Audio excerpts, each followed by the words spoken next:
For me, photography is kind of like a perfect media for self-expression through imaginative storytelling. And my art is kind of like a reflection of my passion for beauty and craving for everyday enchantment. I strive to go beyond traditional portraiture by constructing dreamlike sets that usually rely on beauty, symbolism, metaphors, and association to convey that fantasy and whimsy.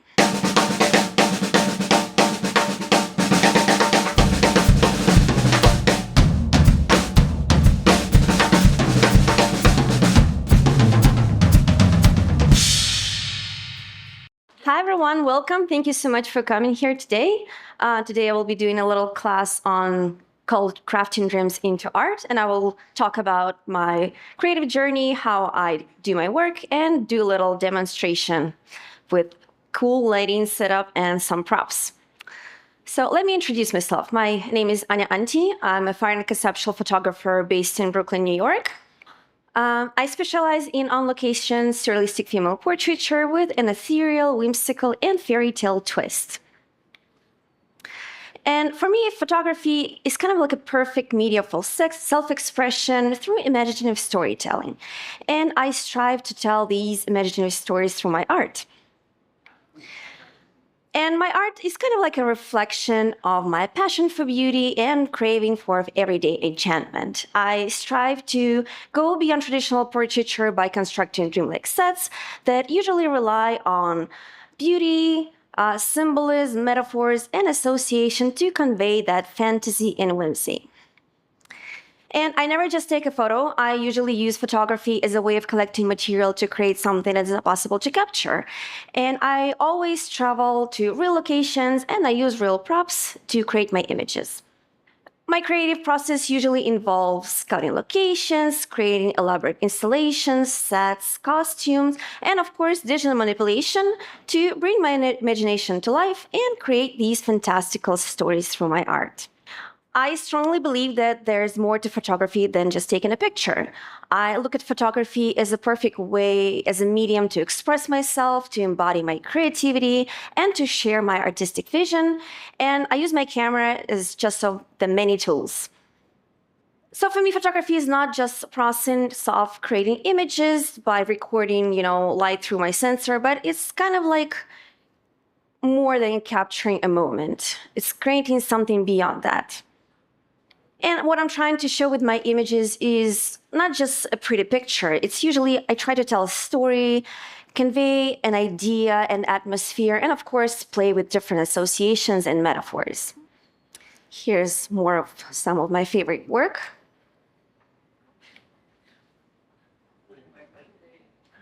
So let's talk a little bit of how I create these images.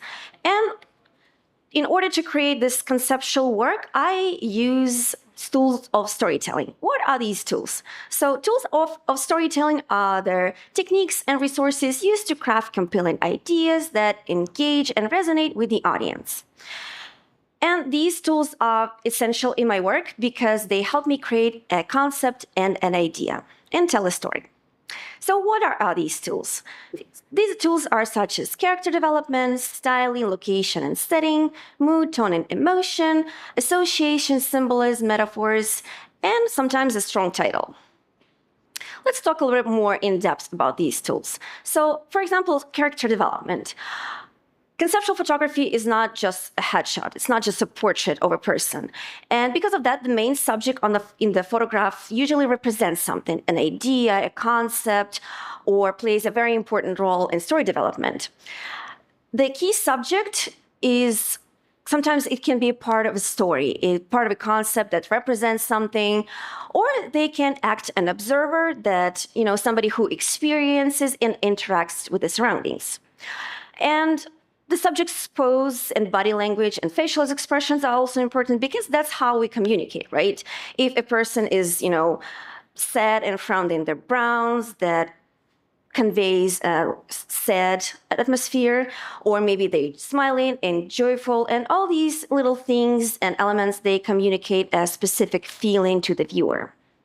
Next is styling, such as, clothes and wardrobe and accessories are also very important. Hair and makeup and can also play a role in developing a concept.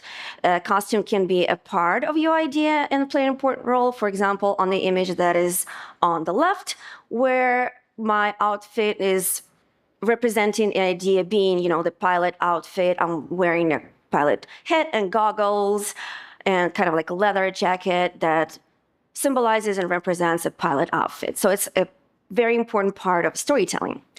But sometimes styling is not that very important. And in this case, I try to use something that is simple, timeless.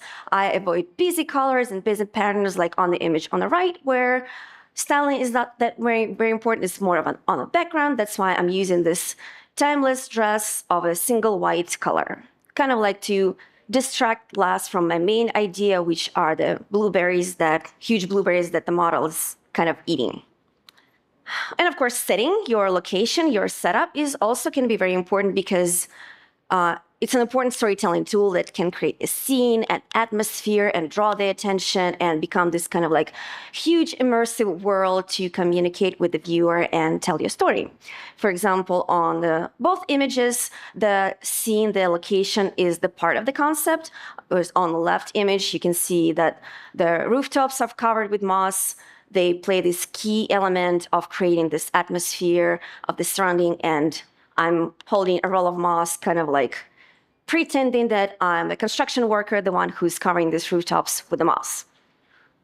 And on the right image that I call fitting in, I'm wearing this little piece that resembles a rooftop, kind of like blending in with the background buildings, colorful buildings in the background. So again, background is a very important element of the concept development.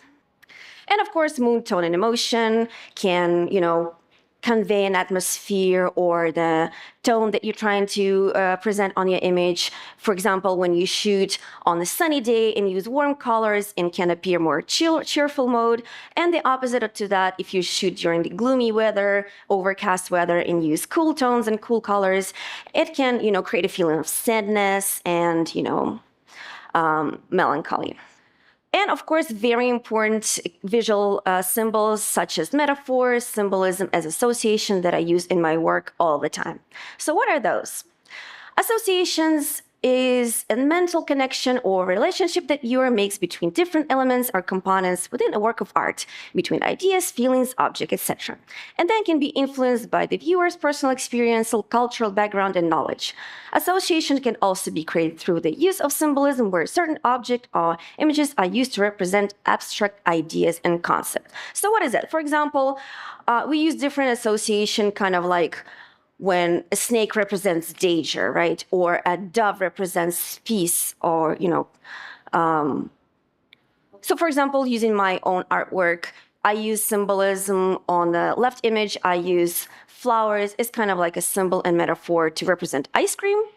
And on the right, I use light bulbs because I associate them. They look like a shape of a pear, right? So I have a very strong association of these light bulbs being fruit hanging from the tree. So that's how this work came to life. Of course, symbolism. Symbolism in art refers to the use of specific object, images, or colors to represent abstract ideas or concept, often in a deeper or hidden meaning beyond their literal interpretations. It is an indirect suggestion to express ideas, emotion, and stories of mind. Symbolism is one of the most important elements to give your art depth and meaning. And of course, all these visual symbols, like, association, symbolism, they all intertwine. Like, for example, with the ice cream image, it's both metaphor and association. So we'll talk about metaphors a little bit later.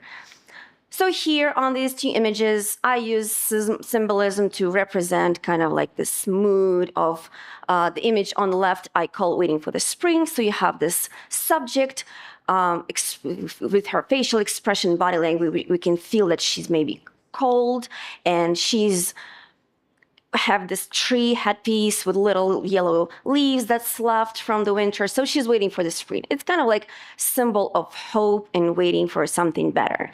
And on the right image, I also use this plane wreckage, very tourist attraction in Iceland, if you've ever been there.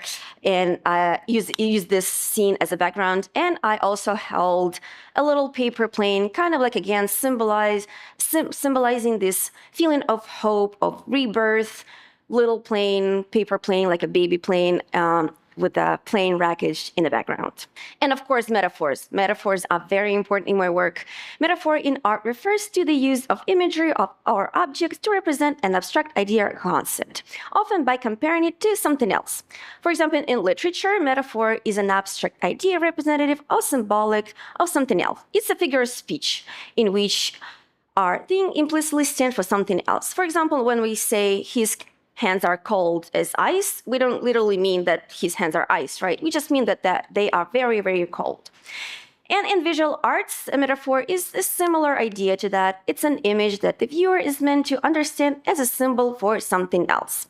So, for example, paper boats can represent water or maybe a voyage. Like here on these two images, the image on the left, where the paper boats are specifically blue color because they represent water. They are a metaphor for water, and she's sitting in the bathtub, kind of like taking a bath. And on the right image, again, strong association with water, but also a voyage because it's a paper boat and boat travels on water. And I imagined myself being like this tiny human that travels in a paper boat and explores the world. Okay, and of course, there's no conceptual photography without inspiration. The foundation of conceptual photography is a strong storytelling idea, and it's very important to start by developing a concept before the photo shoot. Meaningful ideas from the inspiration doesn't usually appear on its own. They need to be stimulated and sparked. And there are different ways how you can do that. For example, first of all, you need to get inspired. And to do that, you start by developing a visual taste and understanding of art. Spend time exploring different arts and mediums, photography, literature, filming, painting. Doesn't have to be just photography. Any art can work. And think about what makes them appealing and what resonates with you personally. And when you do that over time, this builds an inner, kind of like a collection of visual catalog of different experiences. Think of it as an inner catalog of different things that you saw that you can draw your inspiration from and spark your idea.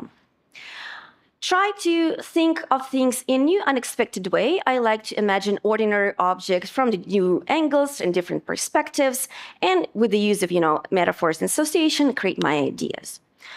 And I often take one key idea, one key element of the image, visual key elements such as maybe a prop or a model or location, costume, etc., and use them to build your story around them. I also draw a lot of inspiration from different things such as cinematography. Literature, like on the left, was inspired by Tim Burton's cartoon Nightmare Before Christmas. And on the right, I was inspired by Alice in Wonderland, obviously. She's wearing a blue dress and holding a rabbit. Sometimes I'm inspired by different fairy tales, fantasies, and folklores, magical creatures such as mermaids, unicorns, deer, etc. I love to explore different things such as travel, voyage, and exploration, unique places.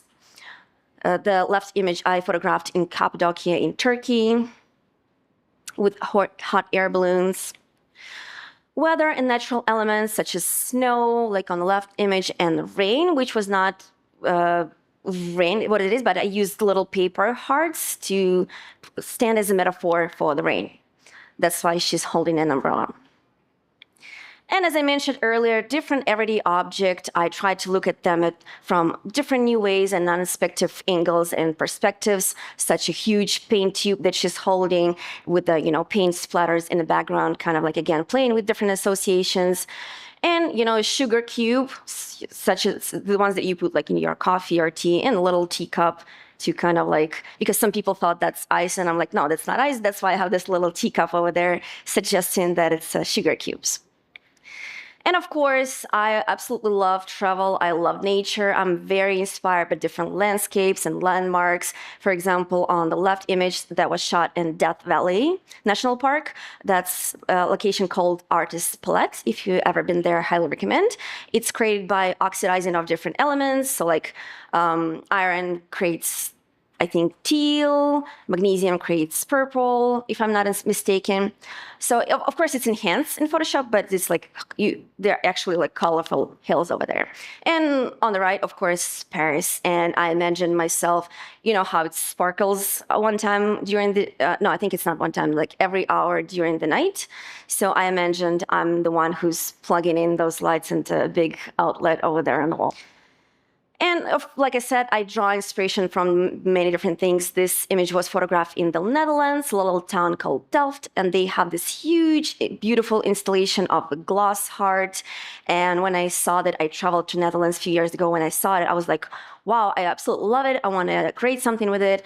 And because it's glass and it's, you know, constructed with little pieces of glass, I imagined putting like little hearts over that, kind of like, I'd call this image piece of my heart, kind of like little hearts, little paper hearts represented this little shards of the bigger glass, something like that. Again, the play of association and symbols.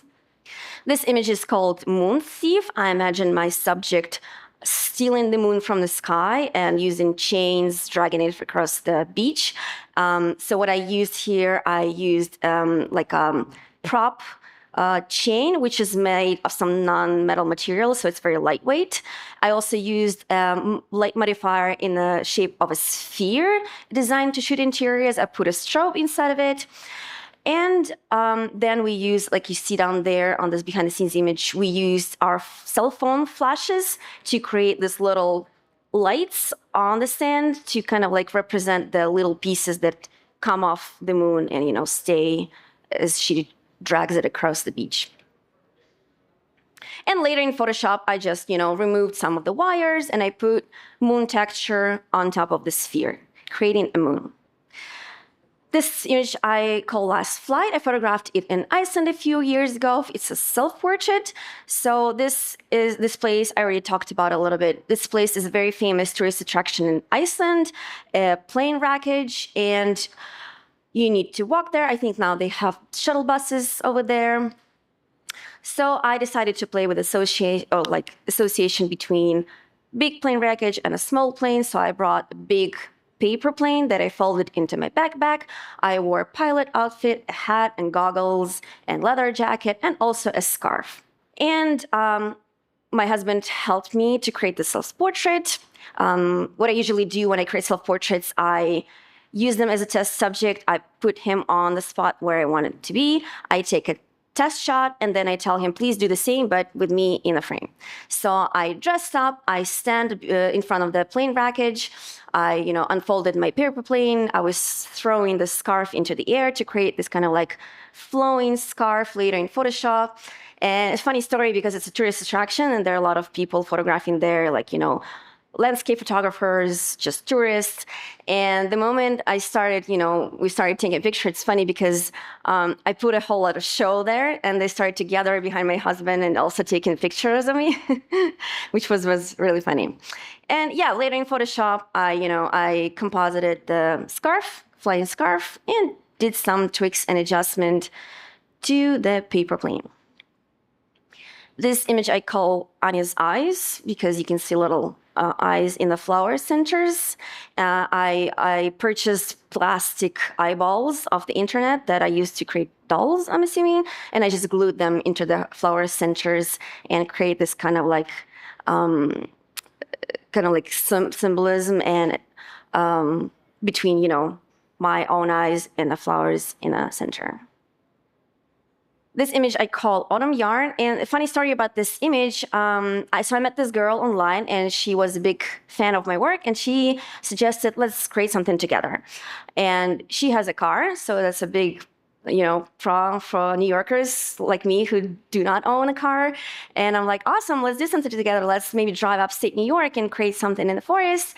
And it was, you know, it was settled, we set the date. And I remember at the time, like the day, literally before, a day before the photo shoot, I realized that I have nothing, like no ideas, nothing that I thought I could create over there. And I didn't want to reschedule because, we're all busy. We already set the date. It's only like one day away. It was too late to, cancel. So I remember I just walked into a local arts and crafts store, like Michael's is my go-to store here in New York, and in hopes to find something to inspire me. And I was walking through the aisles and I saw these giant knitting needles. And then I saw a yellow yarn, also like a huge chunky yellow yarn. And I'm like, and it clicked instantly because it was November. So it was like peak foliage in New York. And it instantly clicked to me, oh, maybe I can use the ball of yarn and these giant needles and create this kind of like whimsical character, maybe like representation of autumn that knits the fabric of autumn itself by knitting this like yarn of fall and leaves, something like that. So I purchased the knitting needles, I purchased the yarn, and I also purchased a big foam sphere that they use for floral arrangements. I warped the thread around the yarn around the sphere. And I bought a plastic tablecloth, yellow tablecloth over there. We collected all the yellow leaves. We stapled them to the plastic tablecloth, and that's how it was created. And yeah, so I was, like I mentioned earlier, inspiration doesn't just come on its own. It has to be sparked and stimulated by something. So in this case, props in random things in arts and crafts store triggered my inspiration. This image was inspired by the local art installation here in New York City, and also a quick story about it because this installation was supposed to be lit. That was the whole point, like a big collection of home lamps lit with the city in the background. And I remember it was the last day of the installation. It was raining that week. So I show up on the last day of the installation, realizing to my horror that it was not going to be lit that day because of all the water that collected in the installation. It was like, dangerous to turn it on. And I'm like, oh no, that was the whole point, of this installation with all these lamps and me being a lamp myself. But then I'm like, I'm here, I'm already prepared. I came all this way. I have all the props. Let me just try it. And it actually worked out perfectly because now I have this contrast of me being warm and bright and against the dark background of these lamps that are not lit, creating this perfect contrast. And, I stand out as the main subject, and I think it worked out perfectly. And quick story about this image. I photographed this in Copenhagen in Denmark. Just Denmark, sorry. This is also very famous tourist location. It's a street called Nyhavn. Sorry if I pronounce it wrong, but it's like a main street in Copenhagen with these beautiful, colorful, fun buildings. They have all these restaurants over there in the background you see. And I thought, what if I'm going to become a building myself? And I created this little piece that resembles the rooftop out of the cardboard, just regular shipping boxes, one folded and little pieces glued together, and then just painted them with, red color, red paint, regular acrylic paint, and I put it on top of my head, and I removed all the restaurants and people in the background, and that's how I fit in. All right. Let's talk about props. I'm a huge advocate for props. I use real props and I travel to real location because, in the time of digital art and advanced Photoshop skills, photo manipulation, and now AI, we often forget that props play a crucial role and can be a very powerful tool to create realistic effects and make your images and composites convincing. I always use as much as possible on set. I always try to build and create props, maybe purchase them, maybe make them my own, maybe commission other artists to make them for me. And it really helps to make my scene believable, give my work this recognizable look. It helps me stay creative. And also it reduces time and effort in Photoshop later because using prop can really make your editing process so much faster and easier. And I really believe that the more elements you capture in camera right on set, the less time and effort you're going to spend later in Photoshop. and of course, make your composites more convincing. So why use props? First of all, they make your editing workflow faster, easier. You make composites look more convincing. They enhance realism and create more natural interactions. They maintain consistency in lighting. They maintain consistent perspective focal point. They also help you to avoid stock images and eliminate the need for complex masking. And often they serve as a great base for further post-production. So, for example, creating more natural interaction, right? Even in fantasy and conceptual photography, realism is key to make your composite convincing because we still want the physics to work, right? And props can really help you with that. They can build more believable environment. And because, one of the most common mistakes in compositing is when the objects look pasted, right? Rather than belonging naturally in a scene. For example, when your main subject holds something, it's probably a good idea to actually give them something to hold. Like here, for example, on this image, I created a giant paint tube out of paper and spraying paint with silver paint and giving it to my model to hold it helped me create this natural interaction, helped me create proper shadows, believable placement, pose, and it even helped creating the folds and creases on the dress. Here, again, this image, I used real patch of fake fur and put it under my subject to kind of like mimic the animal fur, the reindeer animal fur. And this not just only enhanced the realism, but also helped me to avoid very precise masking. So I just loosely masked around the subject. Here in this giant paper plane scene, I used white foam boards to create this kind of and imitate the paper boat edges and the paper piece in the back to create the shadow. And it just helped me, I photographed little paper planes separately to then later, right there on set with the same, settings, same lighting, to later further composite them into my scene. Props help you maintain consistent lighting because one of the hardest thing in compositing is to match the lighting between different objects and make them look cohesive. Because if the object does not align with your environment, then your composite will just look fake or require a lot of extra time and effort while editing.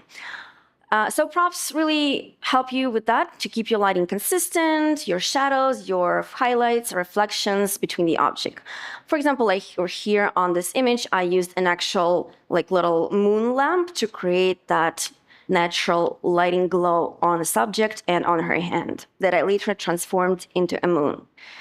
Same goes for perspective because, objects that are meant to be on the same plane might appear floating or out of the scale. So proper sound design and props help you with, depths in scale. Things that are on the same plane have to be in focus and everything else needs to be out of the focus and blurred. Like right here on this image, I created this ball of yarn and I placed it right next to my model. Later, I just enlarged it in Photoshop, make it a little bit bigger. The fabric, I stretched it out, but I kept the real perspective between the camera and the subject. And also all these props help me to maintain a correct focal point since my ball of yarn and my subject are on the same focal plane. Props help you avoid use of stock images because, stock images can be very expensive sometimes and require a lot of time to search for the right stock image. It can be very challenging and take a lot of time. It's sometimes very difficult to find a stock image that matches your scene in terms of light perspective. And matching this all together can be, again, really hard to match all the reflections and shadows and things like that. And, sometimes it still can look fake. So props can help you with that.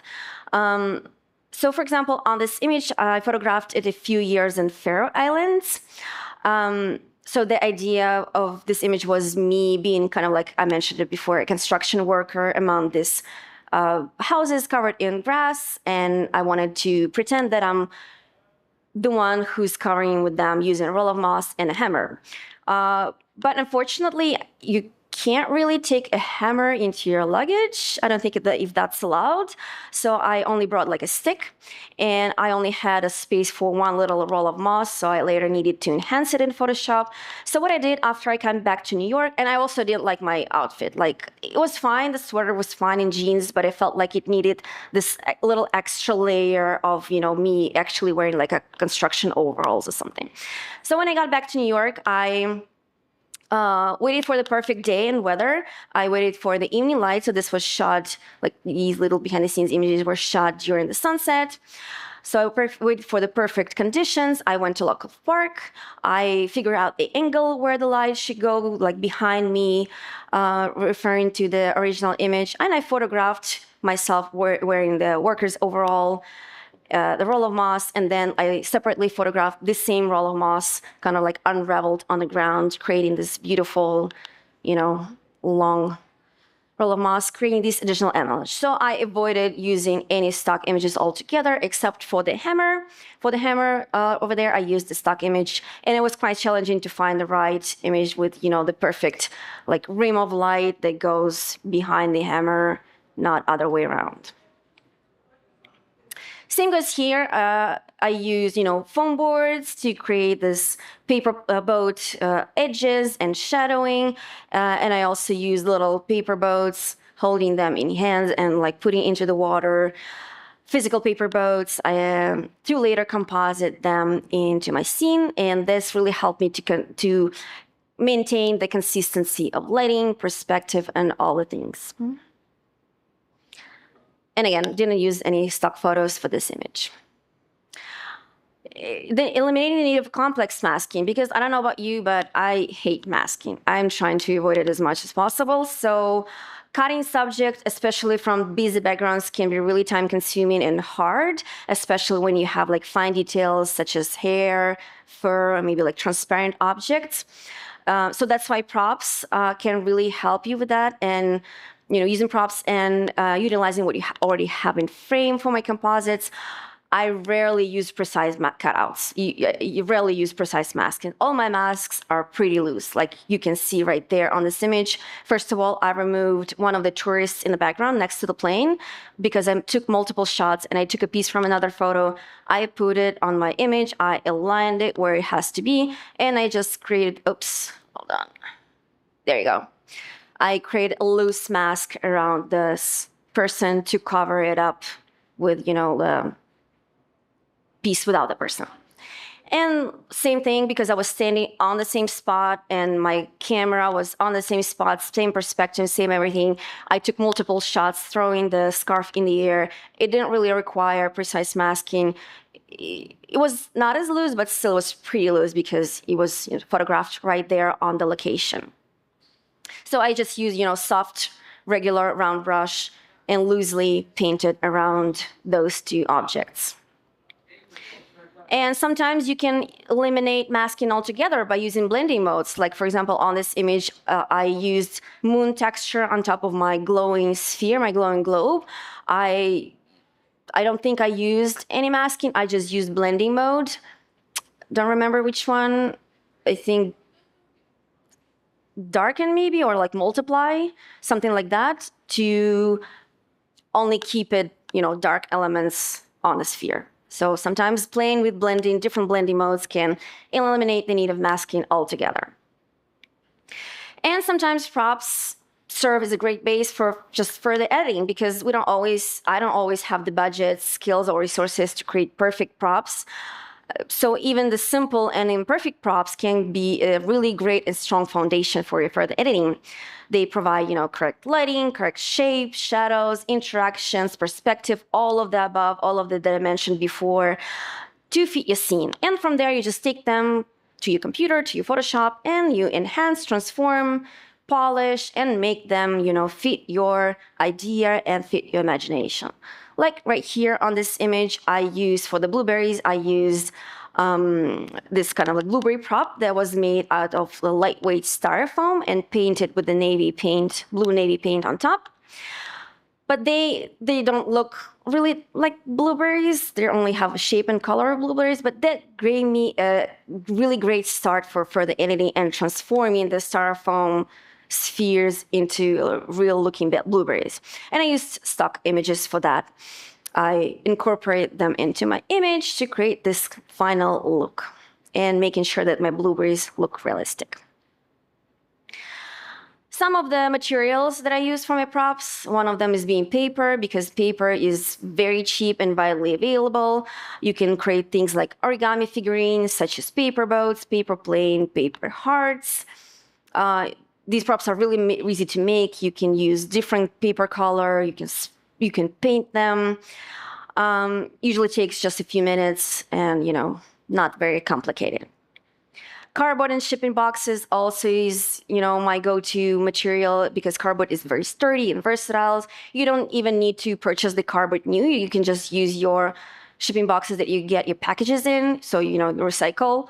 Yeah, and I use them all the time. I cut them, I glue them, I paint them, I make them into different shapes and forms, like little houses, sugar cubes, little princess castle, and even a roof headpiece.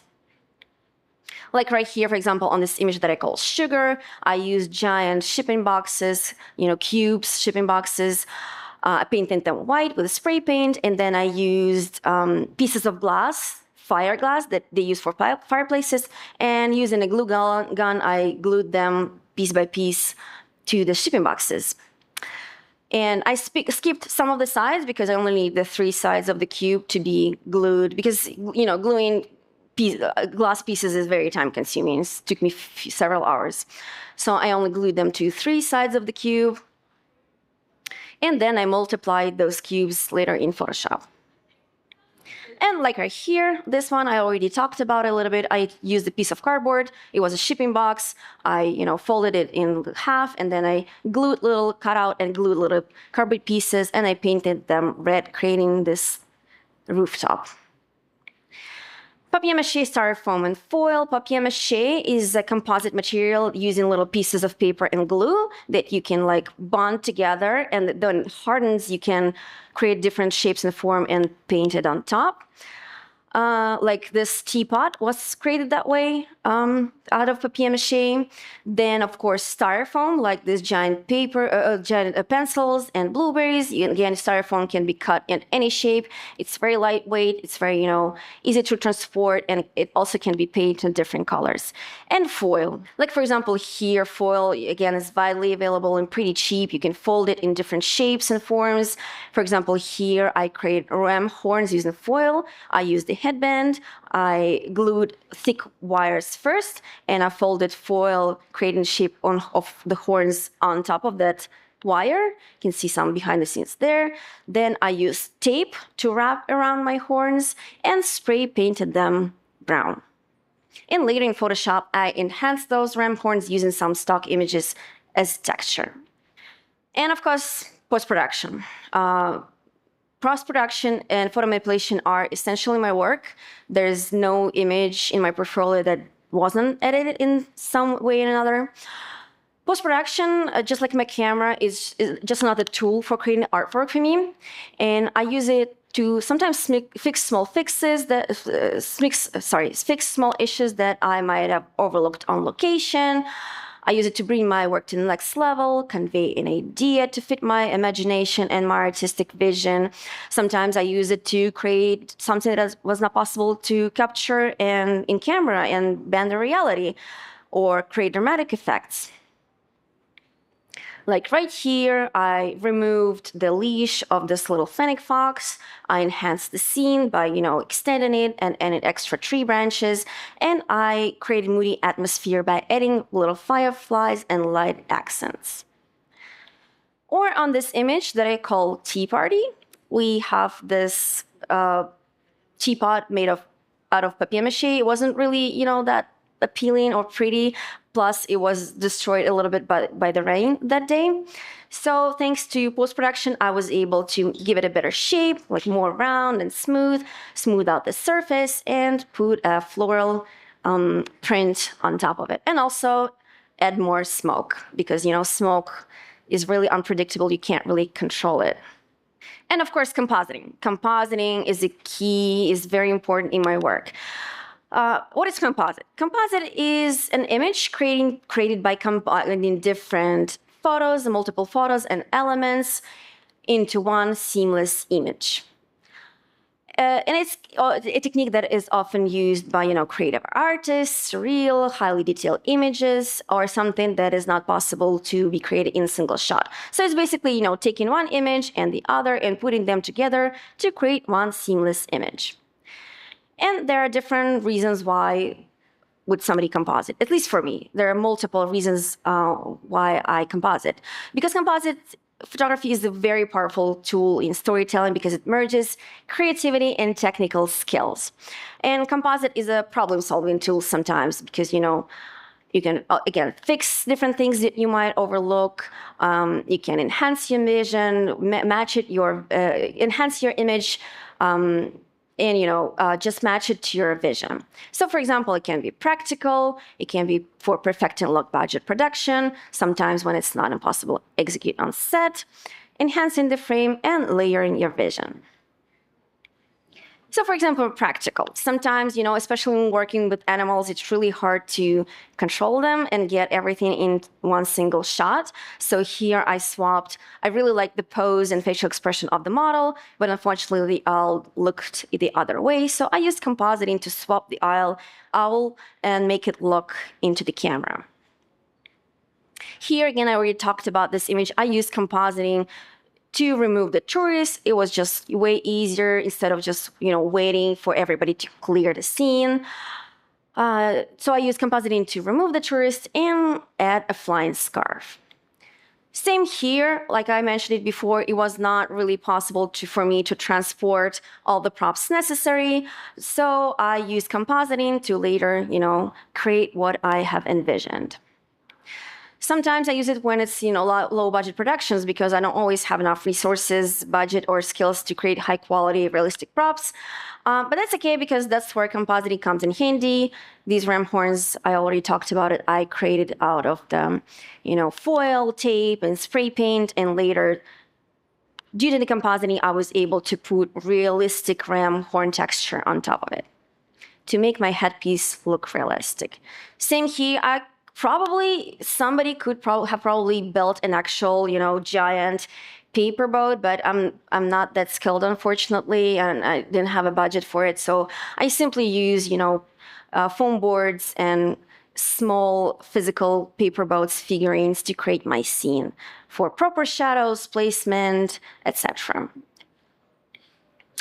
And sometimes my fantasies are just not impossible to execute on set. Sometimes my ideas are fantastical scenes that do not exist in reality. Unfortunately, I cannot travel into the open space or dive into the ocean and create my scenes. So I use compositing to create scenes like these where she looks into the spaceship window and sees the planet. And sometimes I use compositing to just simply enhance my frame.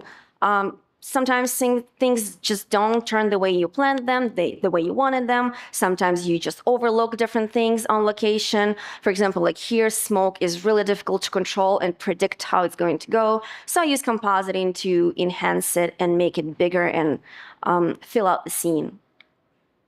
Or like right here, I used extra tree branches to complete my composition and make it a little bit more balanced and a little bit more dramatic. And sometimes I use compositing to layer my visions, creating different specific effects and elements, deeper meanings, symbols, and atmosphere. Like from this image, for example, I added extra snow and I warped the horizon line to help me create this kind of like mood, surrealistic scene. Same here, I warped the background and I added like extra stars in the sky to create this scene, enhance it, and make it a little bit more whimsical. Okay, and that's it. So now let's proceed to a little demo that I've prepared for you today.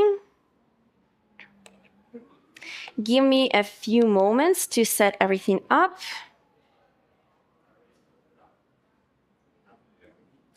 Okay, I'm going to use my camera and I'm going to tether it into the Lightroom.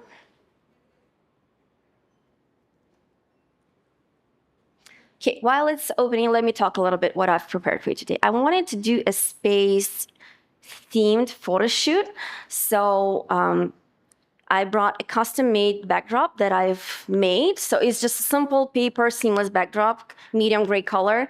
And I poked several holes, as you see here, to create, later is going to create kind of like starry sky in the background. We're gonna use some Harlow lights today to put them behind the paper backdrop and light through the holes, creating these kind of like little lights. And I also have some props with me today. And we have our lovely model, Audrey. Yeah, don't be shy. Let's say hello. Yay. So again, our work is just a fantasy. It doesn't have to be historically accurate. It doesn't have to be, physically accurate. So we're just aiming for the vibes. We're just aiming for associations. So I don't know about you, but for me, astronaut costume has to be silver. So I got this simple, silver jacket and pants. Hopefully it's gonna be enough for create association with an astronaut. You can sit on the chair over there. Okay. Let me connect my camera.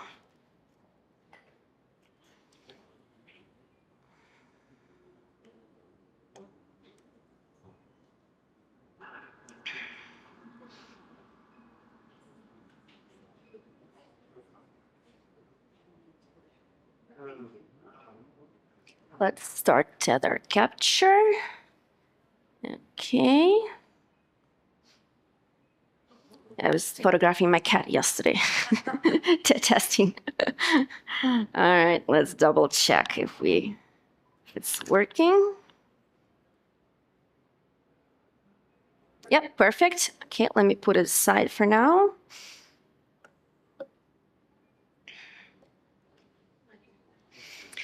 Okay. Now, about the set. So we already have the backdrop set up, and I have several lights here. Two are going to go behind the paper backdrop, and I'm using gels, colorful gels. One is blue, the other is red, to kind of like create this, hopefully, purple-ish. I don't know about you, but again, I associate space with purple for some reason. So that's what I'm going to be using today. So let me put these behind the paper backdrop.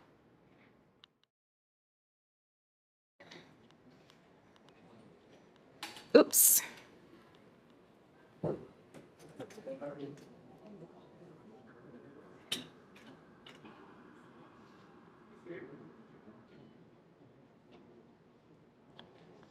Okay. And let's put the other one on the other side. This is why I love continuous light. Like I can see right away where it goes.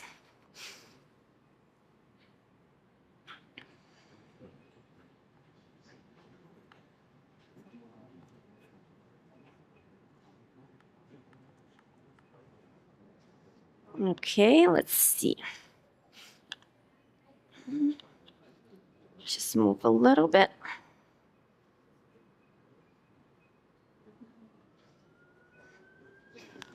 Okay, I think the background should be good. We can tweak a little bit. We can tweak it a little bit later, but now we need our key light.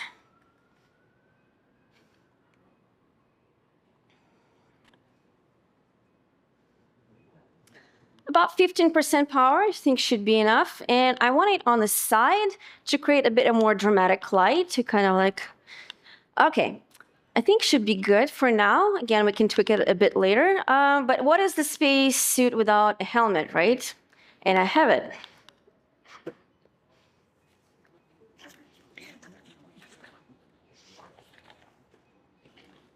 Okay, I have the gloves. Again, just purchased regular ski gloves on the eBay, like used, and spray painted them silver. Oops. I created this thing. I'm not a seamstress in any way. Like I don't have any, I can stitch. Oops, sorry.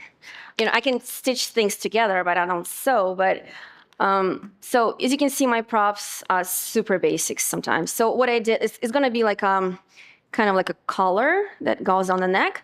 So it's basically just a cardboard clipped together, silver fabric quickly and roughly sewed on top.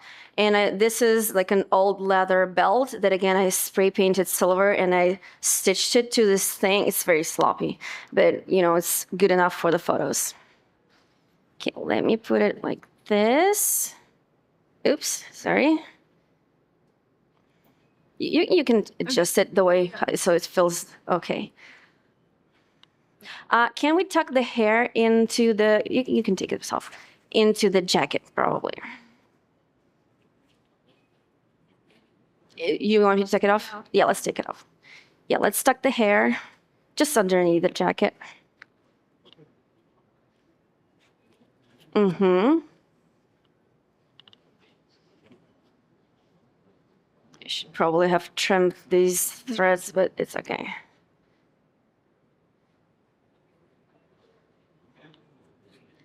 So, you know, every time I use, you know, talk to people about props, everybody's like, oh, but I can't do things. I can't sew. I can't. Everybody can glue things together. Everybody can do like a super rough stitch like this.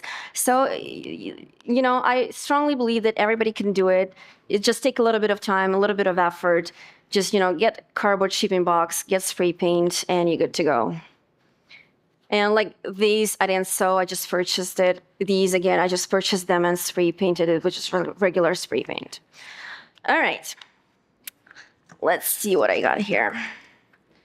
These are from the conference badges, like these things. Again, I have so many of them, and I always feel bad about throwing them away. So I'm like, what if I can use it as like, I don't know, as an accessory? Just a thought to make it even more. It has clips on the end, so you know you can clip it to your outfit. Let's try it.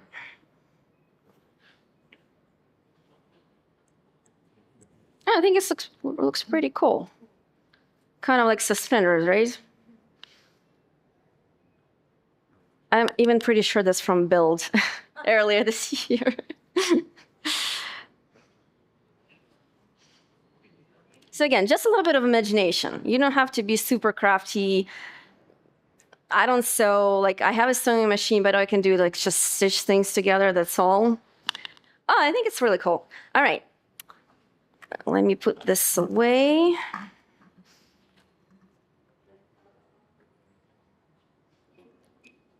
Might be a little dusty. Sorry. Okay, so I've got so many questions where I got this.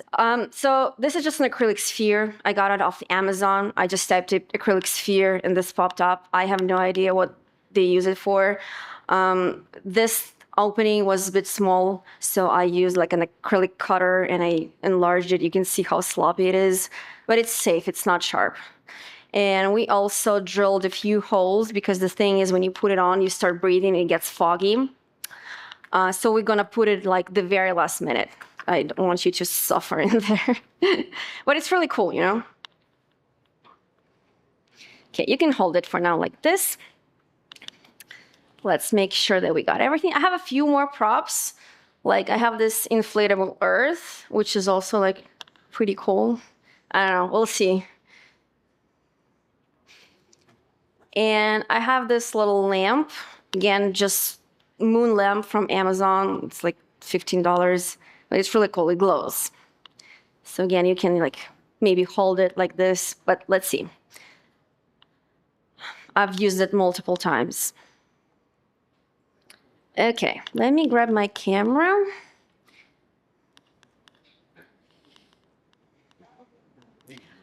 Maybe somebody have any questions before we proceed? Yes. I'm sorry? Yeah, it's just it's tethering cable. It's regular USB-C to small USB. It's just a cable. I'm sorry? Yes, it goes straight to the laptop, and I use Lightroom to tether my camera to my computer. No additional software. I just plug it in. I open Lightroom, and when you go here to File, Tether Capture, and you just start capturing, and it recognizes the camera and starts tethering. That's all. It's super easy, super simple. I never tether because I pretty much never shoot in the studio environment. So for me, it's also like not my area of expertise, but even for me, it's super easy. Okay, and I'm using 50mm 1.8 lens today because I want my depth of field be as shallow as possible because I want to separate my subject from the background as much as possible. So I'm shooting wide open. And to be honest, I always shoot wide open. It's just, I don't know, my thing. F1.8, F2 max, maybe 2.8. The smallest, that's it. Always wide open, and then I adjust my ISO and my shutter speed going from there. Okay, no more questions before we start? Okay, cool. Can we kill the lights? Thank you so much. All right, let's do a couple of test shots. Let's do a couple of test shots without wearing helmets for now. Let's see.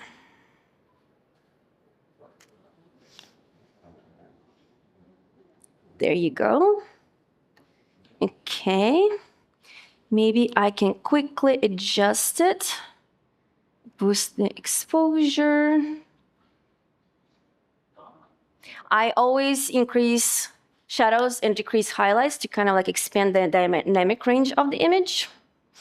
What else? I feel like it's too warm for my taste. Again, we're going for this space theme environment, and I feel like it needs to be like cooler. So I move the white balance. Hello? Something like this. And I kind of like that it's dark because I'm going for like moody dark atmosphere against space, not supposed to be super bright. I think, maybe I'm wrong, but that's how I feel. All right, maybe a bit of exposure. Okay. What else? I feel like the red is a bit too red. Maybe I can switch the gel. I have purple. Let's try it and let's see. Maybe the purple gel will work better. I have it somewhere here. There you go.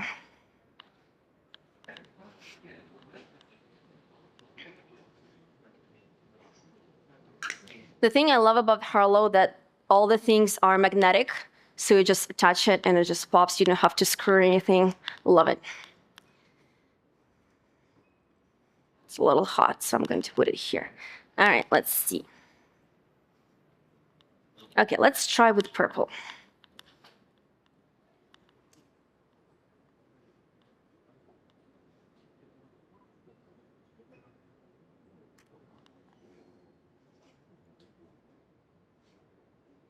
Oh, I love purple much more, right? I think it looks much better. Let's see if we can tweak the colors a bit more in the color mixer. If I go to purple, maybe I can boost its saturation even more. And same goes for the aqua color or like blue. And I feel like she has a little bit of green like rim on her hair, which I don't like, and I don't want any green, so I'm just going to kill the saturation altogether. Maybe make it warmer like this. Again, I want to get rid of any like greenish tones in my image, so I'm moving this hue slider like that.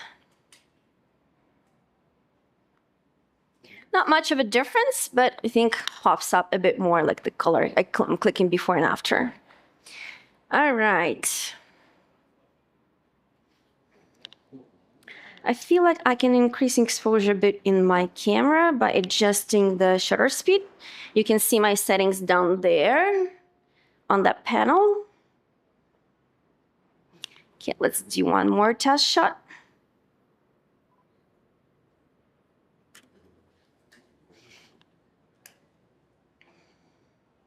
I'm also, me personally, I don't worry about the top of the image because as you notice, all my work is square. I don't have an explanation why. It's just a personal style, personal preference. I think it goes all the way back into like my love for medium format film photography. I tried it once, but I realized it's not for me because, you have a roll of 12 frames and you don't see it right away and you have to wait to, process it in lab and then it might not. Anyway, I realized it's not for me, but absolutely loved the aesthetics, the square format. I think that's how I stick to the square. So that's why I don't worry about the top. I can crop it later, or maybe I can even do it, let's do it right there, right here in Lightroom. So I go to crop and I choose one by one. There you go. Oh, yes, much better. Okay, I think I'm ready. Let me reduce the exposure now that I've adjusted my shutter speed. And like that. And I feel like this highlight is way too hot on her jacket, so I'm going to reduce the highlights a bit more. Maybe that's a little too much. Something like this. Okay, now let's try with the helmet, because helmet, it's gonna reflect the light, so it might be an issue, but let's see. Hold on, let's rotate it and make sure that the holes are in front of your face. And let me know if that's, are you okay? No? No? There you go. And let me know if it's not if it's getting uncomfortable, okay? So this helmet goes into this color. That's why it was made. Okay, can I quickly take it off? Take it off? I just want to tuck the fabric in because I can see it. I don't like it. That's the minimum that I can do. I can tuck the fabric. Okay, all right, much better. Go ahead. Careful, careful. I think you go straight, and then you tuck your nose in. There you go. Let me help you.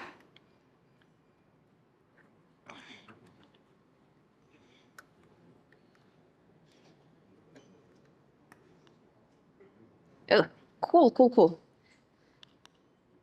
All right, let's see.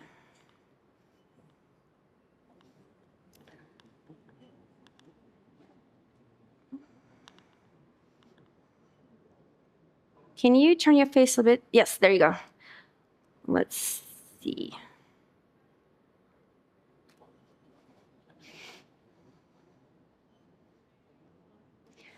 Pretty cool. I mean, we have reflections. Obviously, these ones are from the windows, but I kind of love them. They kind of look like goggles, right? Like the ski mask. I kind of love those. And the one that is from this umbrella, I also kind of love it because it's circular, and I can later transform it into a planet in Photoshop. I can remove the black light thing in the middle.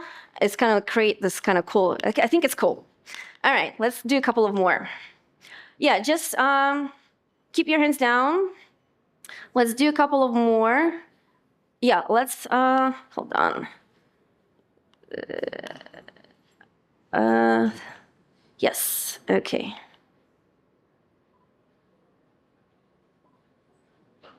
Can you chin down a little? Yes. Chin down. Don't move, don't move. I'm just going to adjust a little bit. Are you okay? Breathing okay? Okay. Chin down a little? Yes. Cool. Now let's look over there. And chin up. Yes. I have this right reflection right here, and I'm trying. Oh, that's the screen. That's okay. That's fine. Mm-hmm. What if you do the same but this way? Look this way. Yes. Turn. Don't move your body. Stay. Yes. Turn your face slightly this way and eyes over there. There you go. Kind of dreamy. A little lower. Just a little lower. Just the eyes. Yes. Perfect.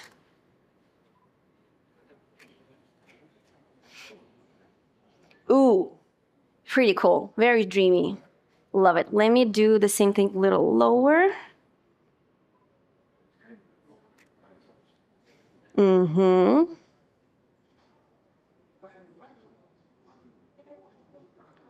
Love it. Let's do the same thing, but close your lips. Look, yes. Mm-hmm. Awesome. Let's give you a little prop. Let's give you something. Let's give you the little moon. Hold it with your both hands like this, kind of like you discovered something mysterious in the outer space, and you don't know what it is. Okay, she again has this reflection. Are you okay? Breathing okay? Cool. This reflection down here. So maybe if you move it closer to you and lower, a little lower, chin up. There you go. I'm trying to get as little reflections as possible on her face. Let's see. Look down on it.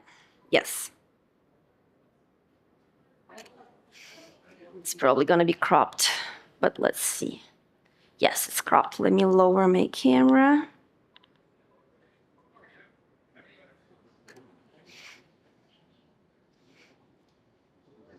I can always change the crop later. It's fine because it's, it's not deleting anything. It's just a preview. Oh, it's pretty cool. Love it. Let's make it a bit darker.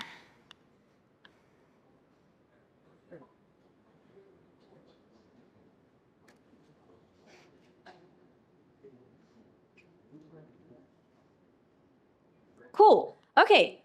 I can see people with cameras. Do you guys want to come here and do a couple of shots?